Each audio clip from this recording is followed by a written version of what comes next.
صبري يصدق يا صبري.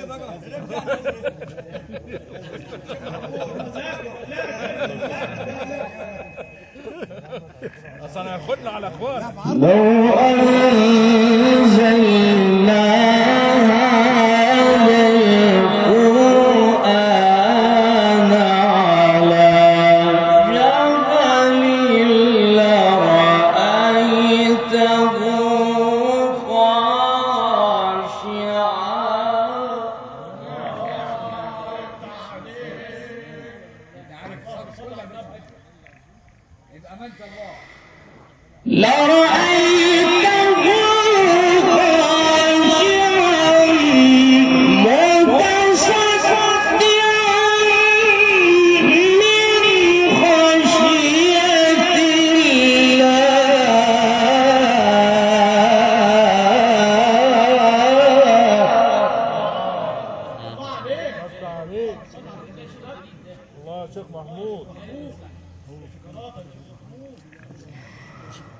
وتلك الأمثال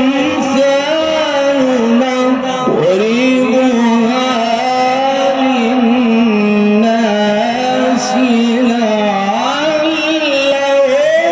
يتفكرون.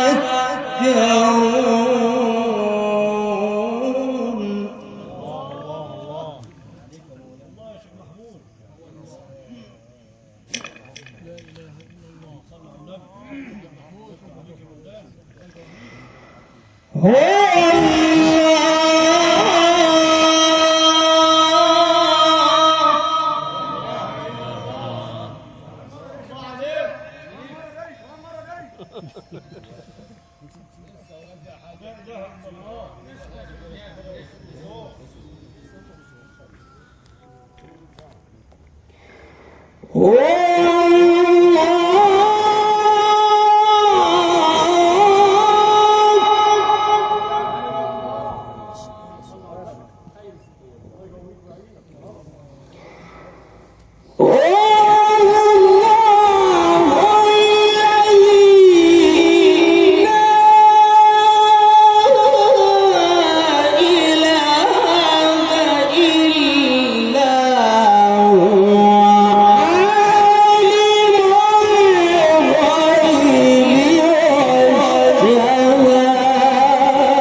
على مهلك خالص، على مهلك. خطي بلدك الاولانيه مش التلاوي، خطي لبلدك يا حبيبي.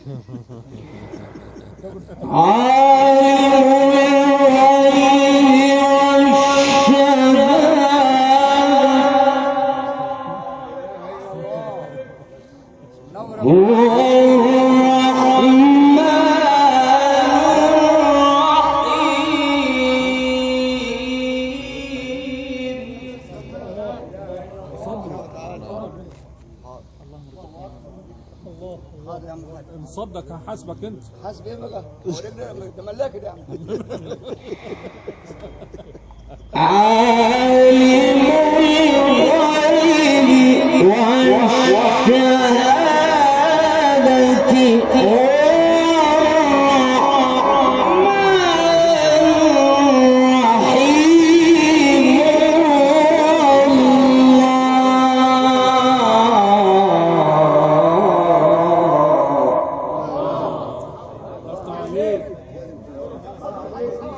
ايوه النبي عشان انا حاجه حاضر. حاجه حاضر. حبك والله. عشان كل حاجه عندك ان شاء الله.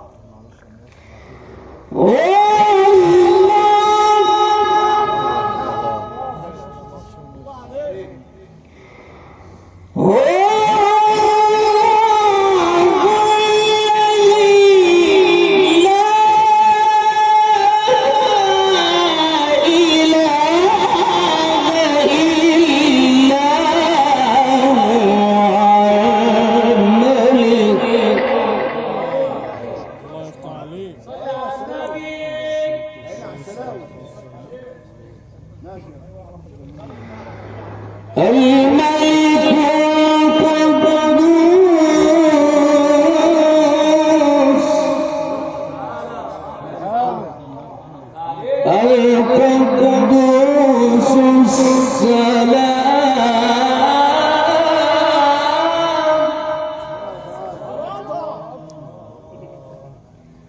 السلام المؤمن المهيمن العزيز الجبار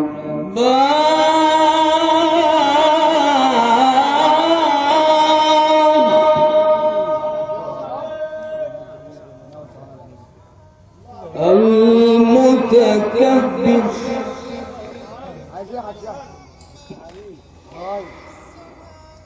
والملك القدوس السلام المؤمن المهيمن العزيز الجبار المتكبر سبحان الله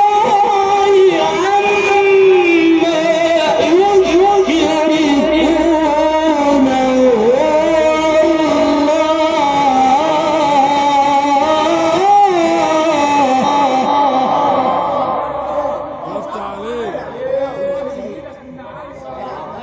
لفت عليك يا شيخ.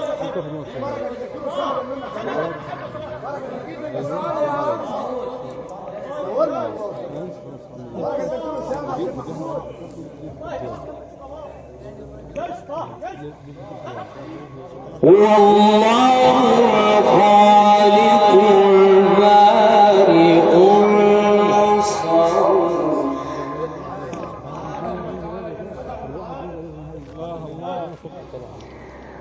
له الأسماء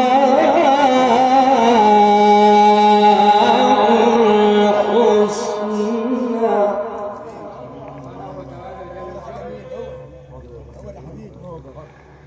يسبح له ما في السماوات والأرض وهو العزيز الحكيم هو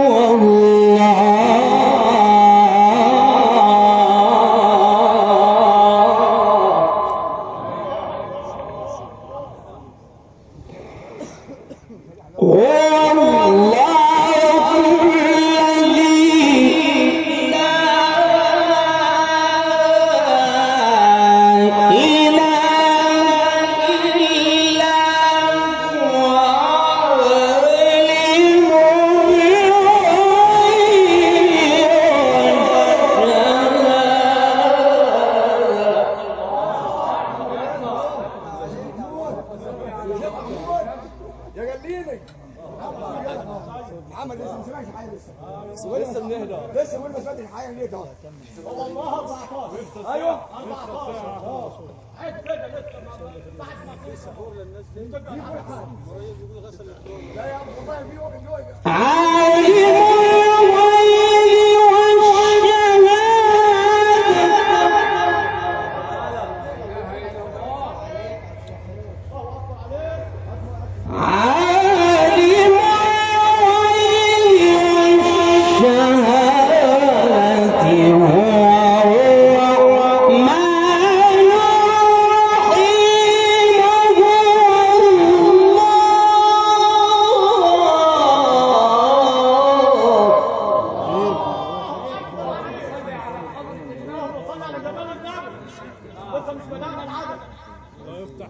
الله يفتح عليك شيخ محمود. هو الله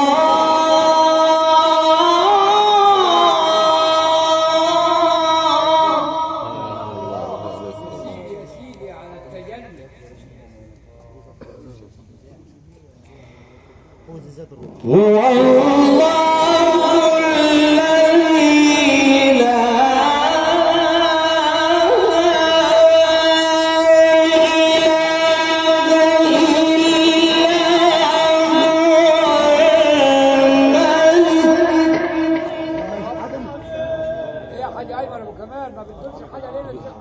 انا بصوره يا حبيبي. انا متابع يا حبيبي. الله يفتح عليك. الله يخرب بيتك يا حاج سيد. والله بحب انا جميل قبل ما انا اخليه اوعى يصدق يا صبري. صدق ايه؟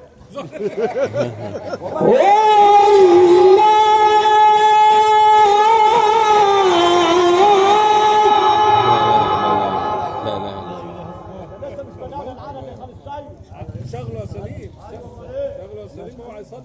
الشيخ محمود حتى من كام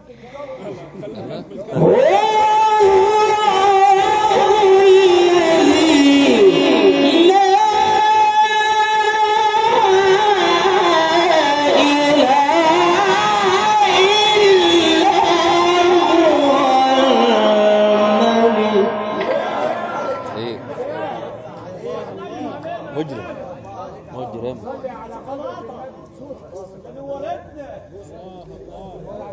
جمال عواجيز المجرم. ايوه ايوه. قريته بوس.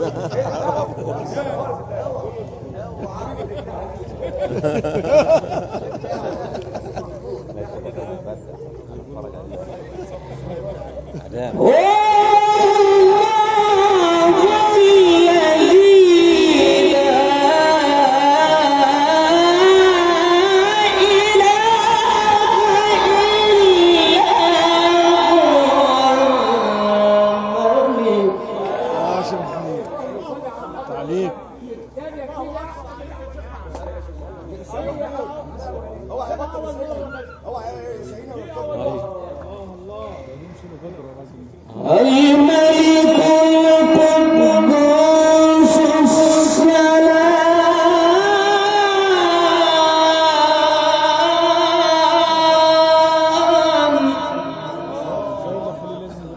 مشربني يا اخي. مشربني يا اخي.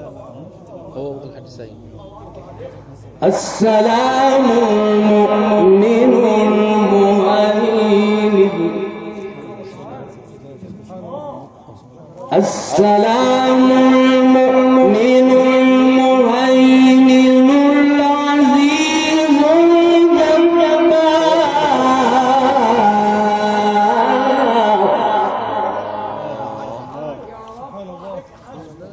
الجبار المتكبر. وايه ده؟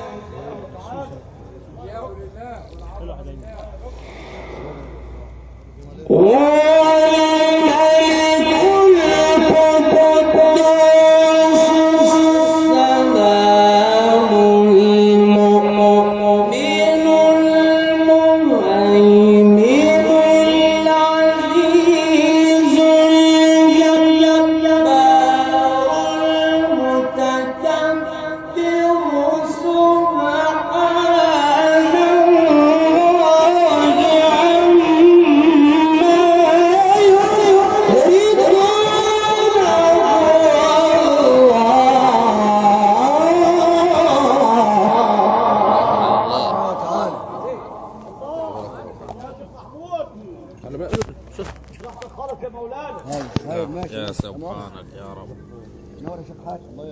طيب لا حول ولا قوة إلا بالله. غلب التليفون.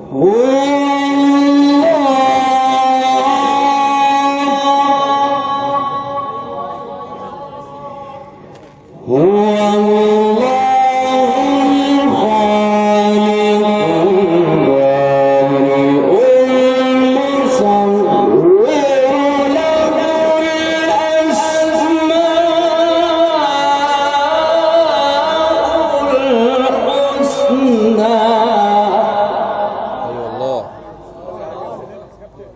يسبح له ما في السماوات والأرض وهو العزيز الحكيم.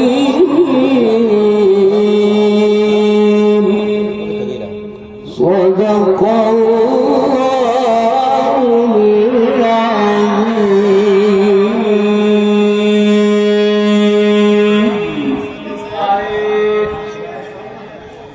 لقد عشنا في رحاب هذه التلاوة القرآنية المباركة والتي تلاها علينا هنقول بقى قارئ جمهورية صفت الحنة فضيلة الشيخ محمود القليبي، شاكرين لمولانا الشيخ أحمد فتح الله ببرص الذي جاء كي يشارك ابنه الصغير فضيلة الشيخ خليل صبري والوالد الحاج صبري، كما نرحب بمعالي الكابتن محمد زكريا الخطيب الذي أتى أيضا كي يشرفنا ونشرف به، كيف لا وهو ابن مولانا الشيخ زكريا الخطيب علم جمهورية مصر العربية ووزارة الأوقاف ووكيل الأول وزارة الأوقاف الإسماعيلية. والآن لأن الدكتور أسامة الهواري يعني قلب خالص، فنحن الآن في انتظار أن ينتهي من هذه المكالمة التليفونية كي نعيش معه في رحاب هذه التلاوة القرآنية المباركة. فليتفضل معالي الدكتور أسامة الهواري، وعايزينه كده يقرأ براحته خالص علشان نستمع إليه لأن الناس أتوا. طيب ماشي.